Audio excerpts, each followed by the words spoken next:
now I'm going to start with China and I'm going to end up in Greece. Apostolos Karambinis is a leader who is a legal manufacturer in China but produces a lot also in Greece, and the key is innovation, and I'm tying it a bit with what you said, that Europe has a good chance at innovating and producing with the right investments in technology and human capital, and hopefully, Apostol, after your comments, I will be able to connect you with a few other people who are on the same line of Good morning, everyone. national effort. I'm Apostolos Karambinis. I'm the manager and director and president of Karambinis Medical SA. I would like to address myself to certain matters from whatever we just heard. First of all, regarding China, since it was the last topic, I would like to say that we moved our production in China back in 1998. Actually, I realized that project, and I'm sure you both remember that it was a very difficult time for China to access. So, based on what Evangelos said as well, I'm also highly optimistic for Greece, but we need to be very choosy to what we're about to do and where we're about to invest, because China will not get out of the game despite all the political statements from certain politicians around the globe that are heard many times. China is very strong, and in certain products, the financial scales they have obtained is something that Europe cannot compete with under no circumstances. They will need to invest, and not only invest, but even to donate money to the companies, as China did for many, many years, as you both know very well. So Europe can only dream of getting some products back. It's completely out of scope in my personal experience. So certain high volume with difficulties in logistics products can for sure come back in Greece or in Europe, and they have come already, actually. But, for example, in the medical commodities, we really need to be very careful. What I conclude with is that we need to be very careful to where we are really investing our resources, because we need to maintain the organic growth. You said about the financials before, about the economy. The economy has huge challenges, so the resources needs to be very correctly invested in order not to lose even the organic growth, since the numbers are pressing us all. We need to deliver as well annually. China had a huge advantage on the algorithms because of the way they treated data. We are a very highly regulated region, and this is why we've left behind as Europe. Now, my question goes thus: how do you feel that generative AI changes this?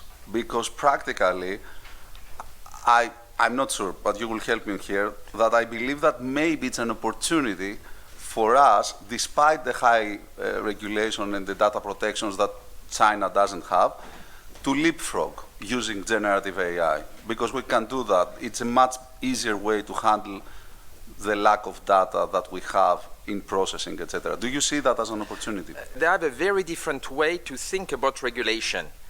They are more on an ex post regulation, and with a very fast implementation. So here in Europe, I had the discussion with where you have people, you have bureaucrats thinking, okay, what will happen? How can I preempt the issue that we will face? So this is a way you put, for instance, the telecom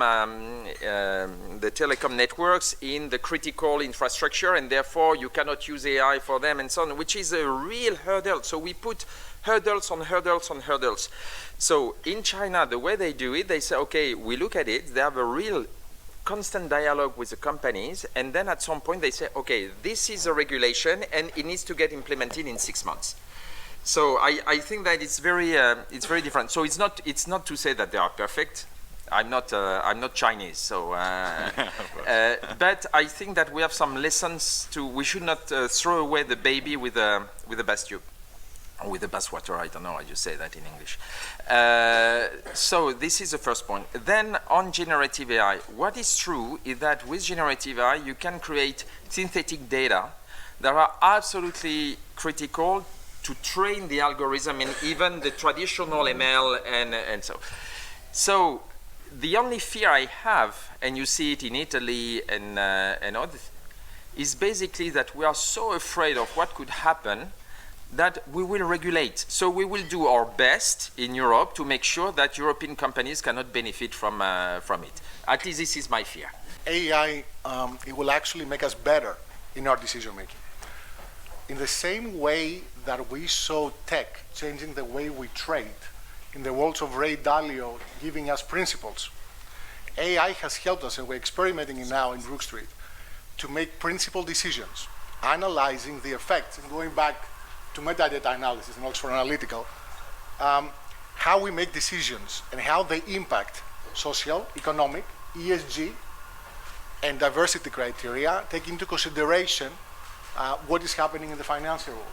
And I think that will allow us to bring principled thinking into our decisions, not only the everyday help desks, but actually the senior decision making that we as CEOs have to take, and understand how will the model react versus how we react. In fact, that was Ray did when he was trading, how he will trade versus how the computer will trade.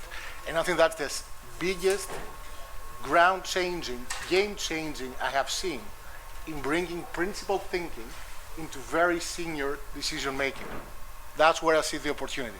AI was actually, from being a marketing tool to being to actually producing artificial technology is a huge step and needs huge investments. And you need a huge economy and a huge market and everything to be big. So you have to think big in order to be able to do it. And that's what we did. We invested heavily on R&D. And I think this mindset and this environment of innovation is the key element in order to be able to grow that big and be a global player, either as a country or as a company. There will be two companies, those that actually are using or upgrading on their processes with AI, and those that don't exist. Geopolitically, we have to see how Europe will evolve and start, creating an environment of innovation, so entrepreneurship and education.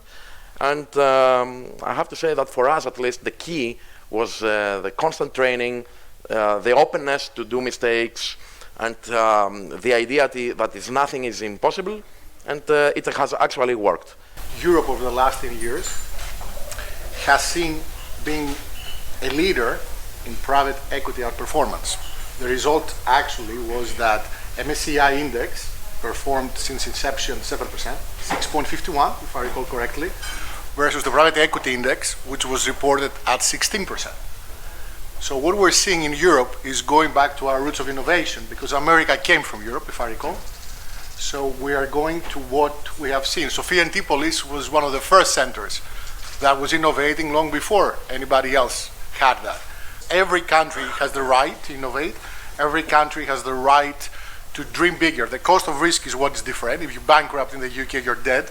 Here, it's the same. Once we change that, and I think hopefully we will as the future evolves, we will see far more coming out of Europe. In fact, Americans invest in Europe these days because of the mess they have there.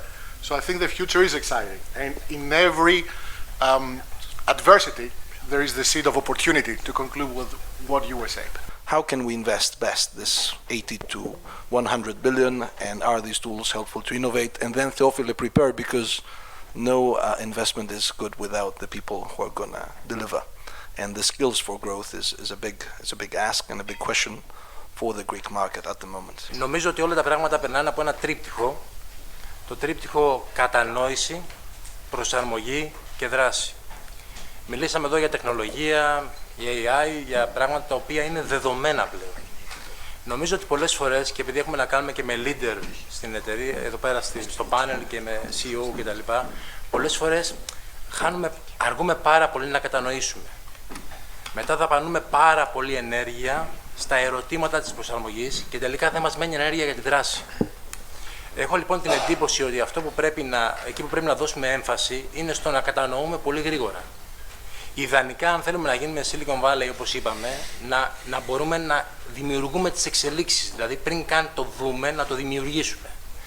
Έπειτα πρέπει τάχιστα να προσαρμοστούμε και τελικά να έχουμε πάρα πολλή ενέργεια για να δράσουμε. Νομίζω ότι εκεί είναι το μεγάλο πρόβλημα και της Ευρώπης, θα έλεγα, αλλά και των ελληνικών επιχειρήσεων. Όσον αφορά τώρα τις ελληνικές επιχειρήσεις, έχουν ένα τρομακτικό πλεονέκτημα. Ποιο είναι το πλεονέκτημα? Ότι με όλα αυτά που έχουμε περάσει πλέον είναι εξαιρετικά εκπαιδευμένες σε δύσκολες συνθήκες και ότι πλέον έχουμε αρχίσει να βλέπουμε ότι υπάρχουν τρομερά χρηματοδοτικά εργαλεία. Υπάρχει το RRF, υπάρχει ο αναπτυξιακός νόμος, υπάρχουν τα προγράμματα επιδοτήσεων.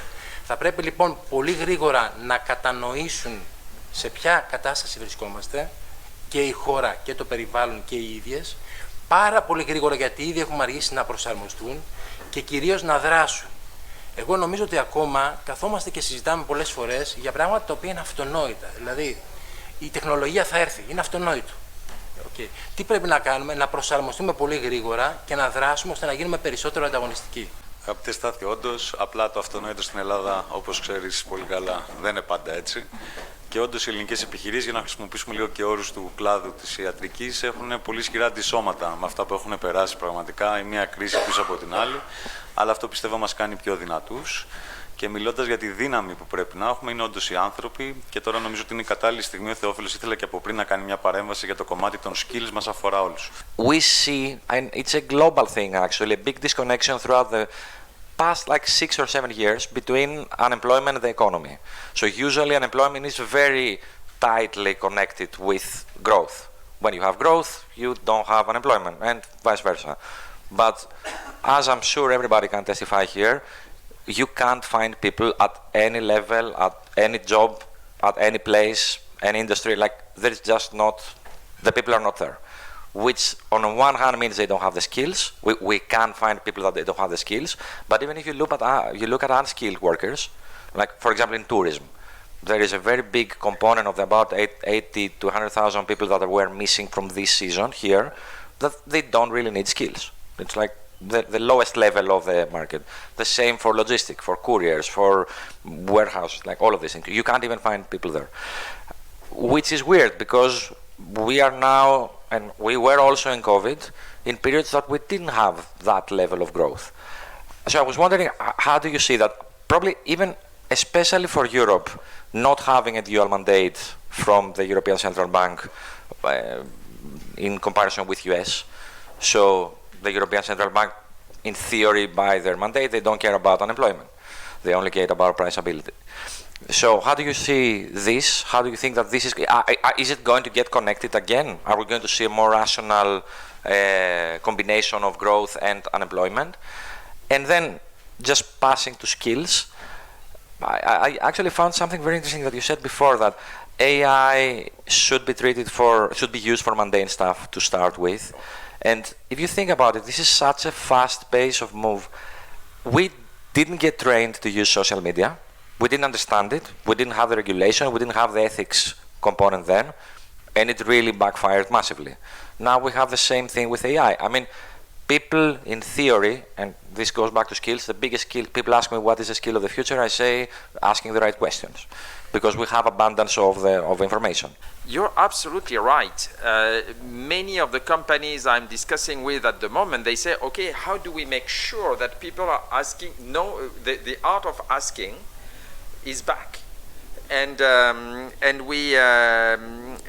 I was discussing the other day with a prominent French business school, and they were saying, okay, but how should we change our curriculum? How do we develop this capability of asking questions? And so we will see, but to be frank, at the moment, I am a bit afraid, as I was mentioning, for people in their early 30s. If companies cannot find a way to upskill or reskill them, professional life will be long. I think we're treating AI as it being something new. This technology is very old. The mathematics are like matrix algebra, which is thousands of years old. The actual neuralic networks, in terms of the coding framework, are there since 1960s probably. And the only reason that now we're actually looking into it deeper is that AI is quite stupid when you don't feed it with large amounts of data. And for all these years, we couldn't do that for only one reason. We didn't have the hardware infrastructure to do that, computing, the computational power. So the only thing that has changed in the technology for the past years is that actually we have the computational power now, I mean, in general. So we know everything that has to do with AI in terms of the mathematics, the neural networks, and how it works, but we didn't have the computational power. So our question is now, should we actually focus, and in terms of government in Greece and everything, to develop the hardware framework or the data centers, the servers, all the stuff that is needed for AI to actually work? Because I think we're treating like, okay, it's there, let's ask the question, let's try to get the result, let's get all this, like it's there like a god. In order for this to be in existence, you need to feed it so much data, because actually AI is very, very stupid until it gets large amounts of data. But so for that, you need computational power. Stupid. Basically, it remains stupid because it's not intelligent. Yes, exactly. When I mean stupid, it doesn't. It gives you like results that don't make any sense. I see what you mean. Yeah, exactly. So the question is, actually, we need to focus on that. Do we have the infrastructure? Do we need data centers, servers? And this is also a potential kind of investment that government can actually attract in Greece in order for us to take complete advantage of the AI technology. I fully agree with you that the computational needs is absolutely critical, and this is what made AI now available, because it's not the theory, but now it's in the hands of everyone. There were some evolutions. For instance, the transformer, let's see, architecture that was developed by Google to create, let's say, the generative AI. But I fully agree. You have data servers, you have chips as well. For instance, developing the AI chips is really a key component to do it at the right cost. I think that for companies, it's more at the data level. Then the level of investment to have data centers that are at the right, let's say, size and that are competing well is really very important and very difficult. So you need a lot of money to do that. We're still not entirely clear exactly why labour markets are quite so tight. I mean, we know that generally working age population cohort relative to society is shrinking anyway. Pandemic accelerated that. It accelerated a lot of people's retirement. It also has retarded the process of retirees coming back in part-time. And so those are some of the factors that seem to be in the mix with tight labour markets at the moment. And we guess they resolve over time. I would guess that the cumulative effects of, this is a hypothesis running anything else, cumulative effects of high cost of living actually is going to force some retirees back into the labour market, at least partly, but that might take some time still. So I'm afraid that's all I can offer you on that. I mean, it's clearly a phenomenon, but we have to get much better, I think, at pushing up retirement ages right across Europe. I'm afraid I just don't see any alternative to that, which obviously is bad news if you say that in the streets of Paris right now, but nevertheless, that's how it is. We'll take the fresh perspectives first. Mr. Kandoros, you've led quite the transformation inter-American, so please, your thoughts on our discussion. I think AI would be, of course, especially in the financial sector, a big game changer. Well, we've been digitizing for the past 20 years, I think, in the sector, and we still had a lot of manual labor in our business. I'm working in insurance specifically. It's the worst part of the financial sector, less sexy. I think you are lucky to work on the more interesting part. What, in your opinion, would be the biggest barrier we have to crack in order to fastly adopt AI in our operations? I'm talking about large organizations, because in the financial sector we talk about thousands of people. So you talk about 9, 10 layers, you talk about chains of commands, things we try to break by working agile, but still, I would say in a highly regulated environment with thousands of people, how on earth you make this become your new backbone, so to speak. That's what I'm struggling with. You need to make people understand what you can and cannot do with AI. Because the more you know, the less you're scared. And at the moment, employees are really scared because they don't know, they have the feeling they will get replaced, they don't understand how it will change their jobs. So I think that, for instance, Levi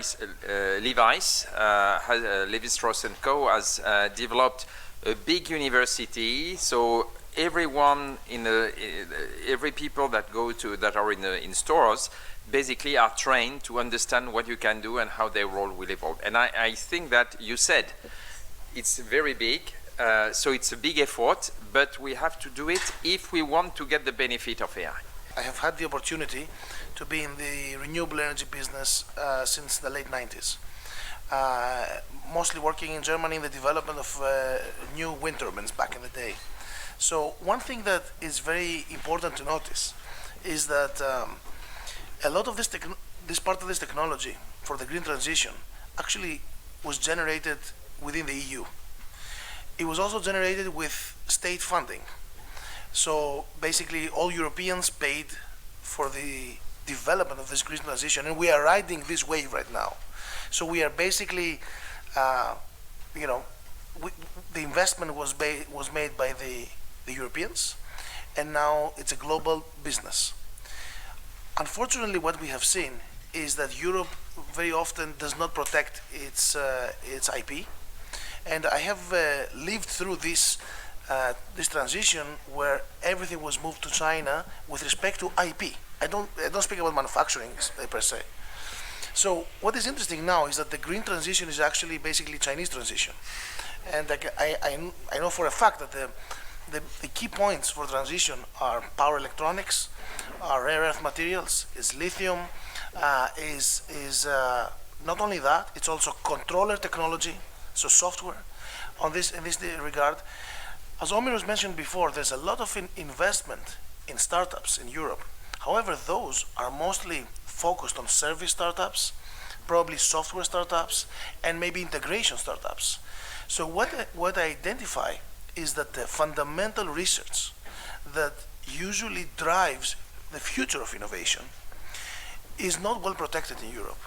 This means, yes, we can capitalize on a lot of, I would say, secondary markets, but the basics, what we are riding, the way we are riding right now, was based on fundamental research of the 80s and 90s, which was paid by Europeans and never protected. I think that we are back to this question about the lack of industry policies and at the European level. And when we look at the way it was driven, and I would say that it's changing a little bit with Thierry Breton, but we use with Ms. Vestager and so on, we were considering that everyone was a consumer.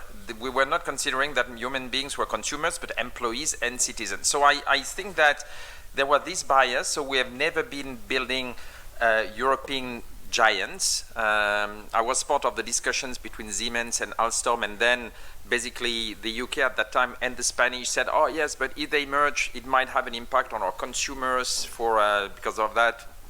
And then we killed it, and they are, on this dimension, they are facing big issues. So I think you're right, and it goes through industry policies and us not to be too naive. And I give you one example. In 2012, when I was in China, I had, let's say, a very good evening with a very senior official, a lot of motai and so on. So, and he told me, okay, explain to me, we are protectionists. The Americans are protectionists. And we have something in Brussels that helps us destroy your industry. Can you explain? And I had difficulties to explain. So this is on point one. On the second point, I think that the problem in Europe, or at least in France, is that we don't protect people, we protect jobs. And jobs have to evolve. Well, I'm coming from an angle that was discussed before, but it gave me a lot of thought what Theophilo said about what we are here to discuss, which is, yes, we have tools and technology, but at the end of the day, we have people, attitudes, and talent development, right? So I'm interested in what you said, because I was looking at it the same way, that the top leading skill that we want to develop talents and to capitalize on talents is the adaptability. And in a fast-paced, changing environment, people asking the right questions and adapting would be great. So here is my two thoughts that we started discussing here with, between us. I believe that we need to definitely invest in people moving across different functions and get away from the paradigm of the specialist, the one that only knows one part of the business. Because this is one way of people asking the questions and looking at the other part of the table and the business opportunities, right? And you mentioned it, Francois, with the training and the continuous training of this skill set. That would be great.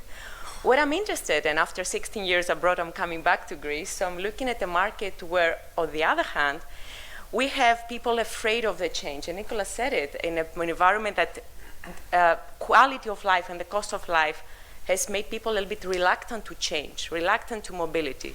To give you an example, I'm representing a Greek affiliate but a multinational company. And of course we have opportunities for development, assignment, and people moving outside of the country. But mobility is impaired by this kind of changing environment and the fear of losing and not being able to find a job later on.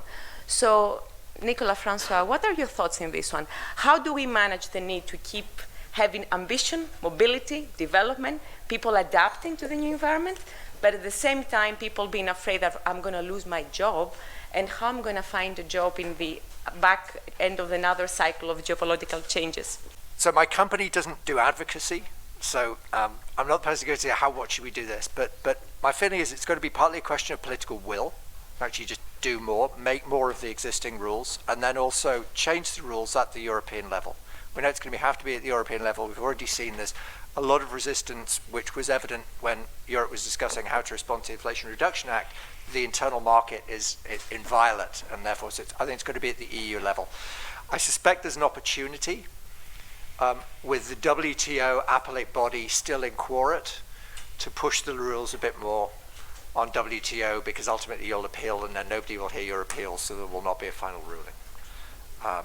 But that's not me advocating for that position. Just to add also what you talked about, absolutely. I mean, Europe was a huge leader in wind power, still the biggest. Vestas is still the biggest sort of player, but Vestas isn't actually sitting on a lot of cash right now. And the others aren't sitting on a lot of cash right now, because what Europe did was to prioritize the taxpayer in this particular series of transactions. So you have a number of Chinese companies that are now much better capitalized and in a position to move. The United States also wants to move. That's another part of the Inflation Reduction Act. I think it's very interesting that it was last year, I think, was the first Chinese wind turbine in Europe, offshore in Italy. Chinese don't just want to stop at one or two. So yeah, it's going to be a very competitive sector, and I think you're right. If I was worried about, if I was sitting there with my job was to worry about European industry, it's wind that I would be most worried about. I just briefly wanted to touch upon culture again, because I think it's such an important pillar and driver for the success or not of AI in our businesses. So one aspect is, we all know that a culture of innovation is needed if we want innovation to bloom within our companies. But how do we build the right culture that helps us really minimize the risk and the fear that is evident at this point in time in most companies that are experimenting with innovation and with AI? And the other is what I'm really interested in. As a woman, I've been using ChatGPT, and as a female leader, I must say that I have found it quite biased. So when you ask it specific questions, it assumes that if you're a CEO, you're a male. And I find that quite interesting. And the culture within AI, the culture that is fed back to us when we're using it, I think is a real risk at the moment that we need to really think about. So one is, how do we ask the right questions, like Theophilos was saying, but then even if we ask the right questions, if the information we're receiving is biased, how do we then really have the critical thinking, to unbias ourselves and to think back and to think, okay, what I'm reading is not right, let me ask it differently or let me phrase it differently. So if there are any studies on the culture within AI and how that affects the culture that we build in our companies, and how do we safeguard our own organizations from this cultural bias, would be really interesting to hear. How do we get the animal spirits back into the population? I think in Europe the safety nets are important, so people have that confidence that they can fail and then they're not going to be completely washed up. I think investment in health is also going to be terribly important. We're talking about living longer, health increasing, but there's an obesity epidemic in many parts of the world, and you're going to lose those people as productive assets if you don't look after that. So I think that too. the level of benefits is going to be a really interesting question, and it comes down to the fact that different people have very different views of what is a minimum that they're prepared to live on and what's enough. So that's the difficult engineering bit that I would leave to a sociologist, because I couldn't even get there. But I have a feeling that's it. If you look at where popular moods, and I'm grotesquely generalizing here, if you look at where popular moods are quite now, I think you have to move it in stages rather than trying to do it in one leap. I don't think we can remake Europeans as completely American, if I can put it that way. One of the latest words that you just mentioned is education. So today, with what we have to deal with, we are in a reactive mode, right? We are all dealing in big scale company. So by the way, I'm the CEO of Teleperformance. We do have 12,000 people here in Greece. So big scale company means you need to deal with AI and try to implement it, and people are scared. But this is reactive. So what about education? What about in the next 20 years? What are we changing in our schools, in university? So I would like to have your vision and what do you think that we need to change? I think what Francois described many times is now that we will live with a digital companion. We will have next to us something that will cover our needs and support us in our everyday use, even in business, even in simple things. AI is a very important asset of the future, and I consider that the magic word is culture. What we have to build is the culture of how to use AI. And the leaders, the government, they have to manage to build this culture so that the companies can use effective the AI tool, because it is an amazing tool. And if we manage to use it correctly, we are going to get advantage. If we don't use it correctly, this is going to be an absolute catastrophe. There are a lot of ethics behind AI. There are a lot of new professions that they are going to arise from AI. So if we as a country we would like to manage to use AI efficiently, the government has to manage to produce the appropriate culture, the appropriate professions at the universities, to produce people that they will be able to help the companies to use the AI efficiently.